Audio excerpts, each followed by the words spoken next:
kahit malayo pa ay tiyak ng malalanghap ang sarap ng amoy ng ulam na niluluto sa kusina ni Aling Barang. Amoy na amoy ang ginigisang bawang sa pinagmantikang balat. Kaya naman, kahit busog pa, ay matatakam muling kumain sa kanyang karinderya ang isang customer. Aling Barang, luto na ba? Usisa ni Maldo. Isa sa mga suki ng matanda. Palibhasa ay maagang pumapasada ang driver na si Maldo. Kaya sarado pa ang karinderya ay nangangatok na ito. Paboritong agahan ni Maldo ang sinangag at sitsarong bulaklak na may sawsawang suka at siling bundok. Maganang kumain si Maldo. Kung kumain ng driver ay parang mauubusan. Ang sarap kasi ng pagkakaluto ng sitsarong bituka at sitsarong bulaklak ni Aling Barang. Puro taba pero hindi nakakauta. At kahit isang busog ang bawat order ay parang ang sarap muling umulit ng umulit. Himas ni Maldo ang namimintog ng tiyan matapos kumain. Bakit ba pag busog ay ang sarap matulog? Kagigising mo pa lang, matutulog ka na naman? Maghanap buhay ka muna. Anang kasamang driver ni Maldo. Busog ka. Ako naman ang kakain. Sunod-sunod na dumating ang iba pang driver sa kainan. Halos mapuno ng isang hilerang bangko sa dami ng customer. Aling Barang, yun ang paborito kong bulalo. Malakas na ang boses na order ng isa. Naubos na ang order na buto-buto. Kaya ba ang inihain ni Aling Barang sa umu-order ng bulalo? Tikman mo itong dinuguan at talaga namang maglalaway ka sa sarap. Nakangiting sabi ni Aling Barang habang inilalapag ang umuusok pang mangkok ng ulam sa harap ng lalaki. Magiliw si Aling Barang sa customer. Bukod pa sa talagang dinudumog ng tao ang kanyang karinderya, pagtungtong ng alas 8 ng umaga ay puno na ang kainan at ang iba ay nakatayo na para maghintay na may matapos kumain para sila naman ang maupo. Araw-araw ay mahaba ang pila sa karinderya ni Aling Barang. Iisa ang sinasabi ng mga kumakain. Ang sarap! Sabaw pa lang, ulam na. Lubhang nababahala ang may-ari ng katabing karinderya ni Aling Barang dahil nilalangaw na ang tinda nila, wala pa rin kumakain. Bakit ba sarap na sarap sila sa luto ni Barang? Tanong ni Aling Sosa sa sarili. Nagtataka talaga ang babae dahil ang kusinero niya ay naging chef na at nag-aral ng culinary arts sa isang kilala ring universidad. Pwede na nga silang magtayo ng restaurant sa ganda ng presentasyon at kanilang pagkain na may mapagpipilian pang putahing pang international. Puro naagaw pa rin. Pero naagaw pa rin ng karinderya ni Aling Barang, pati mga dati nilang customer. Babaan kaya natin ng presyo? Yun ang naisip na solusyon ni Aling Sosa. Kinontra ito ng kanyang kahera.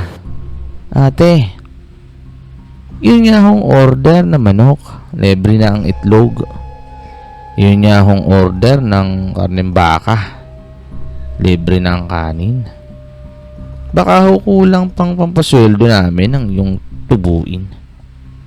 Nag-aalala rin naman ang mga tauhan niya na baka bigla na lang silang magsara. Ano nga ba ang sikreto ng luto ni Barang? Isang tao ang inupahan ni Aling Sosa. Kumain lang sa pwesto ni Barang. Tikman lahat ang lutong ulam at saka sabihin sa kanya kung ano ang lasa. Himas pa ng tao ang tiyan nang mag-report kay Aling Sosa. Wow, grabe! Para talagang may gayuma sa sarap. Iba raw ang lambot ng karne kapag galing sa kusina ni Barang. Habang ningunguya, lalong nagiging katakam-takam. Ang sabaw, malasang malasa. Ang bagong putahe nitong dinuguan, parang nakakapag-init ng dugo sa katawan. Lahat na yata ng katangian na masarap ay nadinig lahat ni Aling Sosa. Tanggap na niya, mahirap talaga kompetensya ang kusina ni Barang. Nasanay na ang mga tao na doon kumakain at naghahatak pa ng ibang customer. Kahit ano siguro ang gimmick na gawin, kahit ipahila pa niya sa tindera ang mga nagdaraang customer, ay talagang luto pa rin ni Barang ang hahanap-hanapin.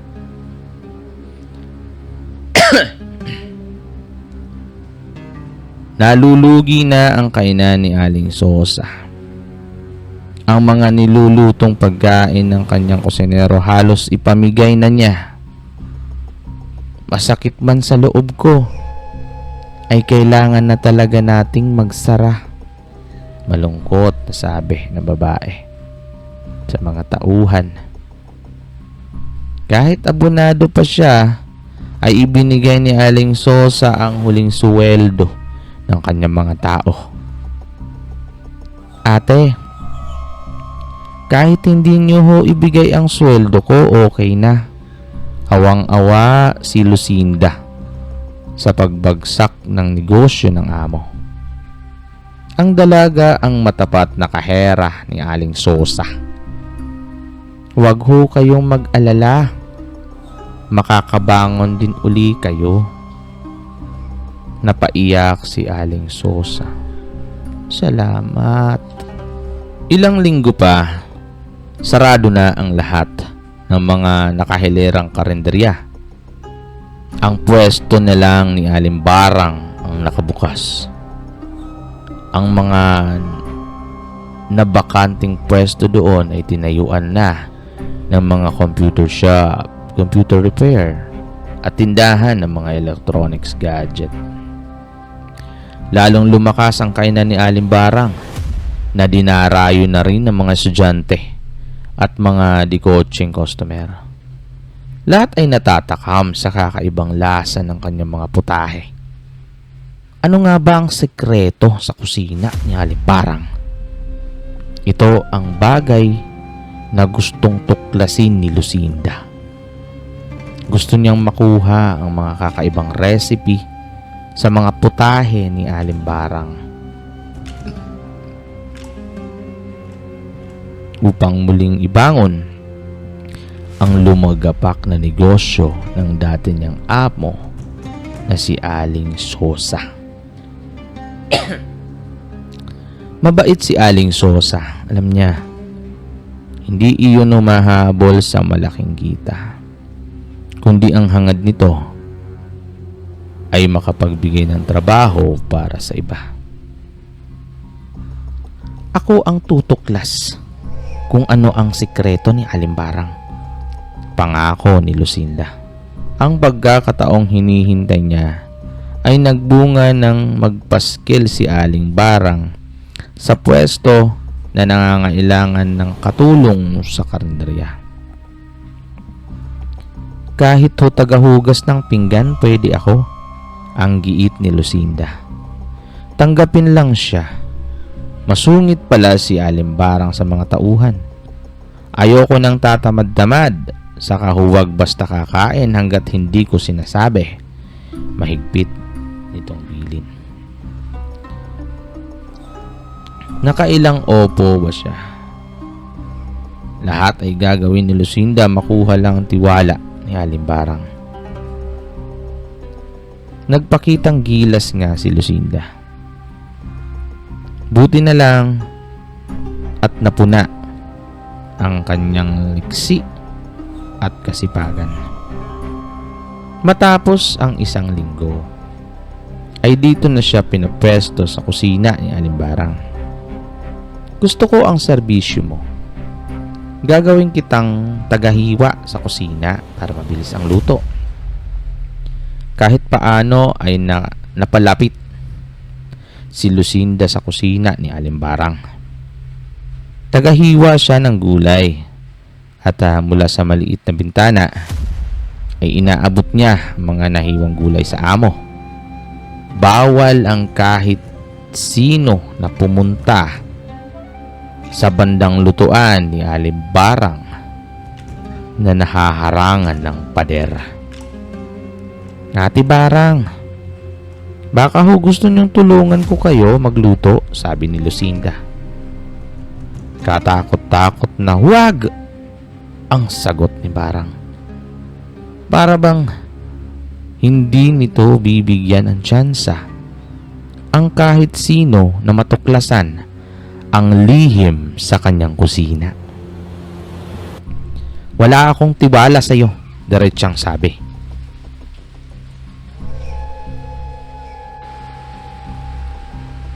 Ang kasama lang ni Alimbarang sa loob ng lutuan ay ang alalay nitong kuba. Iyon na rin ang tagahiwa ng karne. Sa lahat ng tauhan ay dito lang daw may tiwala si Alimbarang. Dahil hindi na iba sa kanya, ang lalaking kuba ay taga-kapis. Pamangkin nito sa pinsan. Maingat si Alimbarang na matuklasan ang kanyang lihim sa kusina. Tagaktak ang pawis ni Alimbarang nang sumilip sa maliit na bintana at tawagin si Lucinda. Iabot mo nga yung ekstrang suka. Malansa yung karning nakuha ko. Baka masira tayo sa customer. Sa maliit na bintana, uli inabot ni Lucinda ang suka. Medyo nasilip niya na napakalaki ng kawang gamit ni Alimbarang. 3 malalaking kawa ang nakasalang sa mga kalan. Kung haluin nga nito, ang kawa ay mistulan nitong mangkukulam. Sama ng pawis at uhog sa dami ang hinahalo. Amoy na amoy naman ang sarap ng luto. Nanunuot sa ilong. Talaga namang nakakagutom. Ang alalay ni Alimbarang na kubang lalaki ang tagalabas ng mga kaldero. Wala pang 1 oras, ubos lahat ang ulam sa kaldero. Parang dinilaan ng pusa, simot na simot lahat. Naging mapagmasid lagi ang mga mata ni Lucinda. Presentada siya sa mga trabahong hindi naman kanya. Ate Barang, kung gusto nyo, samahan ko kayo sa palengke, aniya. Ang talim ng tingin ng alay. Kapag hindi ko inutos sa'yo, huwag kang makialam. Batas ang salita ni Alimbarang pagdating sa kusina. Bawal ang sinuman na pumasok sa mismong lutuan. Kita naman ang takot sa mata ng mga tauhan. Ang pumasok daw dyan sa kusina hindi na makakalabas. Yun ang bulong-bulungan. Kapag tinanong niya naman kung bakit sarado ang mga bibig, for her say, walang batayan ng mga kwentong kutsero.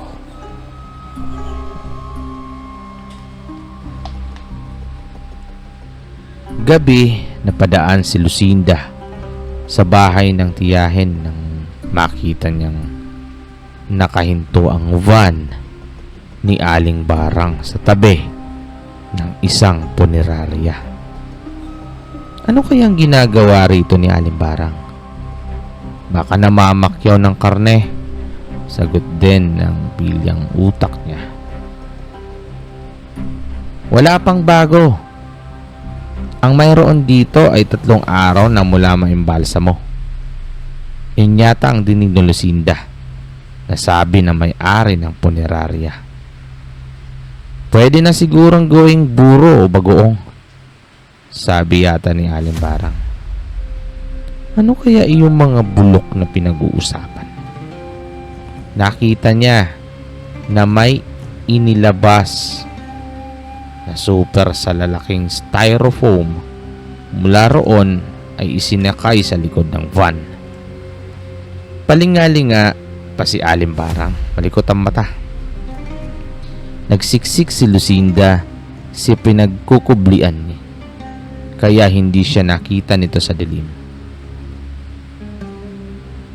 Normal lang ang takbo ng araw kinabukasan. Nakapuesto ang mga tindera ni Alimbarang. May tagahugas ng pinggan. May tagapaspas ng langaw. Siya ang nakatoka sa paghihiwa ng gulay. Panay naman ang tadtad ng kuba ng karne.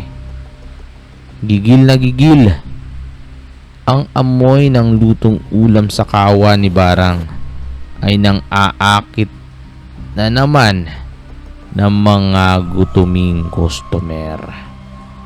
Alimbarang, isang basong mainit na kape, sinangag at sitsarong bituka, boses ni Mang Maldo.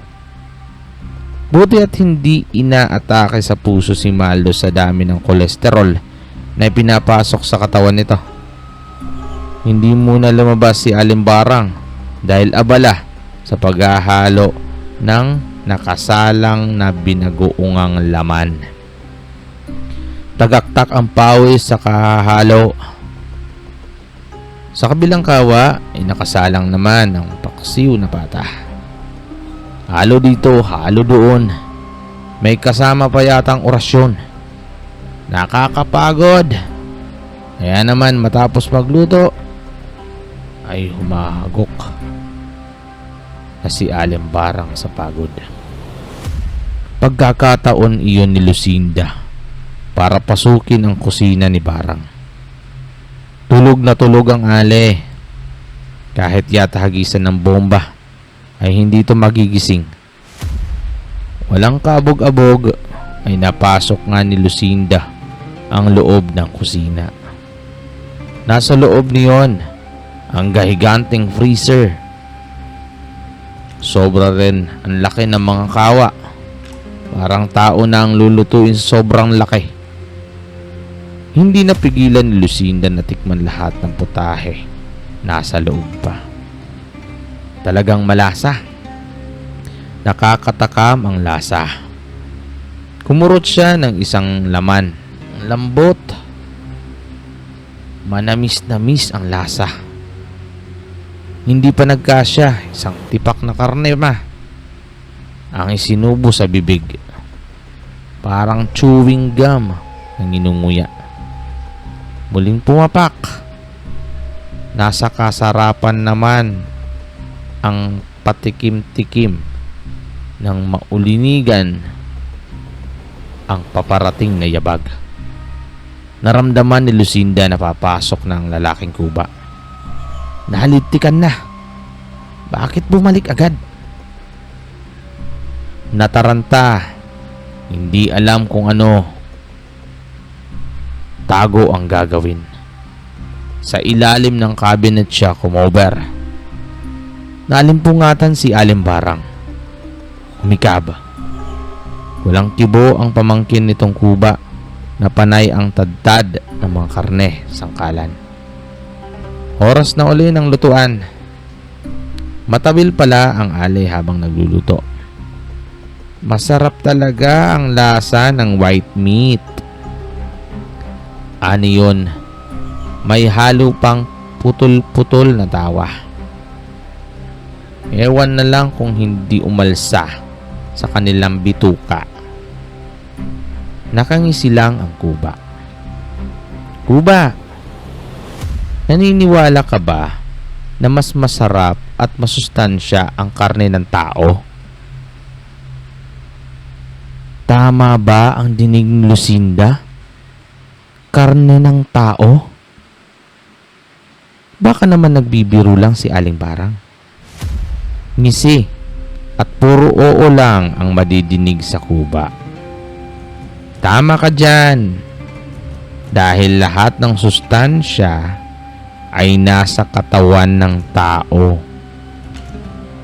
Naisip ni Lucinda. Ang gwardo ng pinag-uusapan ng mga ito. Masyadong matabil si Barang. Alam mo ba na iba-iba rin ang lasa ng tao?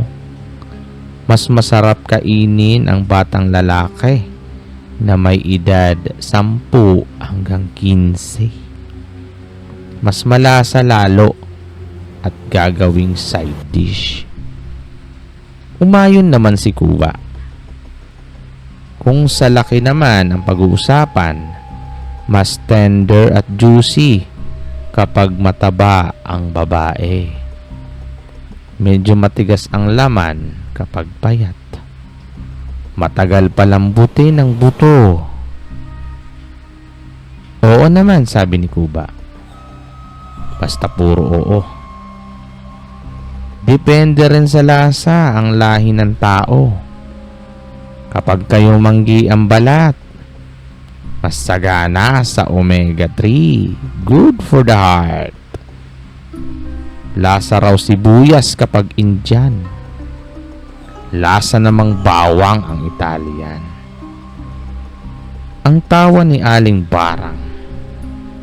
Talisikan na ang laway sa niniluluto. Ayaw pa rin tumigil sa kakatawa. Nagbiro na rin si Kuba. Lasang sunog kapag negro, ngisi. Nanginginig naman sa pinagtataguan si Lucinda. Kung magbiro kasi ang mga ito, parang totoo. Nakakasuka naman ang pinag-uusapan sa harap ng pagkain. Ang laman loob ng tao. Ayoko nang umorder ng atay kasi nandoon na lahat ng sakit. Alam mo na ang tao abusado sa atay. Mula sa pinagtataguan ay kitang-kita ni Lucinda ang mga tinatadtad na karne ng kuba. Halos palakol na ang gamit nito. Bawat bagsak ng palakol sa sangkalan ay napapapikit si Lucinda. Oras na mabuko siya. Baka siya na ang isunod na isalang sa kawa. Muli niyang nadinig ang utos ni Alimbarang. Ilabas mo nga sa freezer ang stock nating ribs. Tamang-tama iyan sa barbecue. Iluto mo tuloy itong ibang karne sa oven. 160 degree Fahrenheit para patay lahat ng bakterya. Gusto nang maduwal ni Lucinda mula sa pinagtataguan. Hindi na niya kayang sikmurain ang nadidinig. Bumabaliktad na ang sikmuran niya sa dami ng tinikmang putahe sa luto ni Alimbarang. Pakitingnan nga kung luto na ang human stew, ihalo mo na rin sa goto yung utak ng tao. Tuluyan nang nasuka si Lucinda. Intik na. Dumagongdong sa kusina ang boses ni Aling Barang nang makita ang namumutlang si Lucinda. At sa isang senyas ni Barang sa kuba, palakol na ang nagsalita.